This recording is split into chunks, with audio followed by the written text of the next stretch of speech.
जी हाँ दोस्तों, जो बड़ी खबर निकल के सामने आ रही है उसमें हम आपको बता दें, संभल में साधु की हत्या कर दी गई है।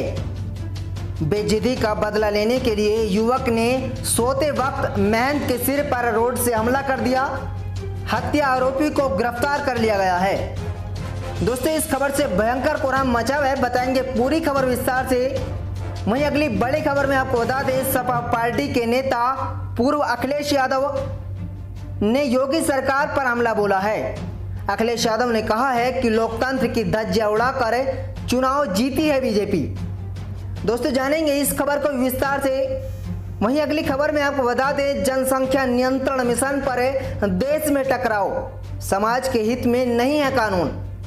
दोस्तों, जानेंगे सभी खबरों को एक एक कर विस्तार से। लेकिन अगर आप भी गोदी मीडिया और मोदी सरकार की नीतियों का विरोध करते हैं तो इस वीडियो को लाइक कर लीजिए। और आप अगर हाँ मानते हैं कि इस चुनाव में बीजेपी सरकार ने धांधली कराई है और हर जगह महिलाओं से बदतमीजी की गई है और ये गलत है, ऐसे आरोपियों को जेल होनी चाहिए, तो दोस्तों इस वीडियो को लाइक कर लीजिए। और आप हमारे इस चैनल पर नए हैं तो चैनल को सब्सक्राइब कर पास में लगे बेल आइकन की दबा लें, जिससे देश दुनिया की सभी बड़ी खबरें आपके पास सबसे पहले पहुंचे। दोस्तों, आज की बड़ी खबर में आपको बता दें, उत्तर प्रदेश के संभल में एक साधु की हत्या कर दी गई। वह मंदिर में सो रहा था। सुबह जब ग्रामीणों को घटना का पता चला तो लोगों ने पुलिस को इसकी सूचना दी। पुलिस को लोगों ने पता चलाया है कि एक युवक के घर मृतक का कुछ विवाद चल रहा था। आए दिन वह युवक की बेइज्जती किया करता था। पुलिस ने युवक को हिरासत में लेकर पूछताछ की तो उसने सारी सच्चाई पुलिस को बता दी है। मामला असमोली थाना क्षेत्र के गांव गुमसानी के पातेलेश्वर महादेव मंदिर का है। पुलिस के मुताबिक गुरुवार की रात साधु भरत सिंह मंदिर परिसर में सोए हुए थे, तभी गांव का रहने वाला मोनू वाल्मीकि 22 वर्ष मंदिर में घुस गया। वह मंदिर परिसर में आता जाता रहता था। उसकी मेहनत से जान पहचान थी और वह नशे में अपनी आदत को डुबाए रहता था। दोस्तों, उसका और मृतक का अक्सर झगड़ा हुआ करता रहता था, जिसके बारे में गांव वाले भी जानते थे। भरतगिरी अक्सर ही युवक के परिवार को लेकर टिप्पणी करता रहता था। युवक का आरोप है कि साधु ने उसके साथ अश्लीलता हरकतें करने का प्रयास किया और इन चीजों के चलते आरोपी मृतक से तंग आ चुका था। इसी सब के चलते उसने सोते हुए भरतगिरी पर लोहे की राड से हमला कर उसे मार डाला।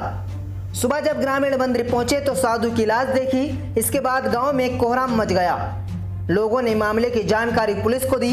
इसके बाद मौके पर पहुंची पुलिस ने शव को कब्जे में लेकर पोस्टमार्टम के लिए भेज दिया है।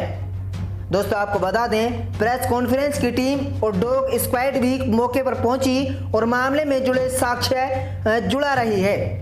गांव वालों से मिली जानकारी के आधार पर पुलिस ने मोनू को हिरासत में लेकर पूछताछ शुरू की। इसमें मोनू ने पुलिस को सारी बातें बताई हैं। उसके बाद यह बताया गया है कि अगले 2 दिन पहले ही उसका महंत से किसी बात पर झगड़ा हो गया था, इसीलिए उसने यह बड़ा कदम उठाया। दोस्तों, पुलिस ने आरोपी के पास वह राड भी बरामद की जिससे हत्या को अंजाम दिया गया था। आपको बता दें, एसपी चक्रेश मिश्रा ने बताया है कि महंत भरतगिरी के मंदिर में हत्या की गई थी। मामले में गांव के ही निवासी मोनू वाल्मीकि को गिरफ्तार कर लिया गया। आरोपी ने पूछताछ के आधार पर जानकारी मिली है कि 2 दिन पहले आरोपी मोनी और महंत के बीच विवाद चल रहा था। वह आरोपी की काफी बेइज्जती करता था। इसी कारण आरोपी ने लोहे की राड मार कर उसकी हत्या कर दी। दोस्तों, अगली खबर में आपको बता दें, पूर्व अखिलेश यादव ने कहा है योगी सरकार पर एक बार फिर से हमला बोला है। अखिलेश यादव ने कहा है कि लोकतंत्र की धज्जियां उड़ाकर चुनाव जीती है बीजेपी। ब्लॉक प्रमुख चुनाव में हुई गुंडागर्दी को लेकर समाजवादी पार्टी के अध्यक्ष अखिलेश यादव ने बीजेपी सरकार पर एक बार फिर से वार किया है। उन्होंने कहा है कि बीजेपी ने लोकतंत्र की धज्जियां उड़ाकर चुनाव जीता है। चुनाव जीतने के लिए बीजेपी ने पुलिस और प्रशासन का सहारा लिया। उन्होंने कहा कि पंचायत चुनाव में इससे पहले किसी भी सरकार ने ऐसी गुंडागर्दी नहीं की।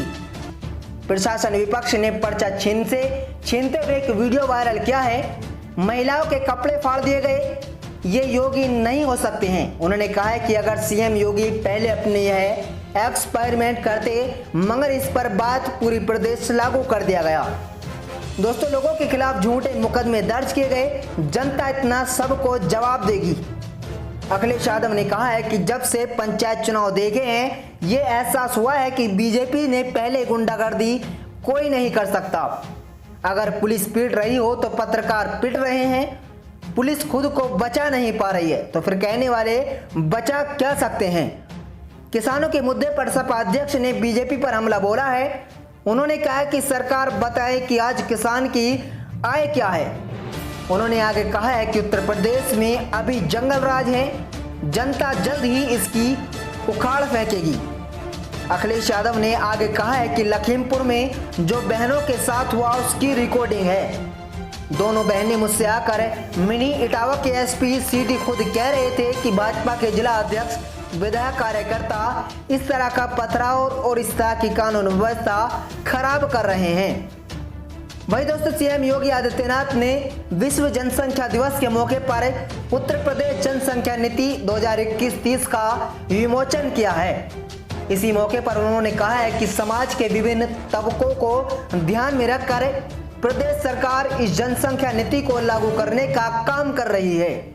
जनसंख्या नीति का संबंध केवल जनसंख्या स्त्रीकरण के साथ ही नहीं बल्कि हर एक नागरिक के जीवन में खुशहाली और समृद्धि का रास्ता उसके द्वार तक पहुंचाना है।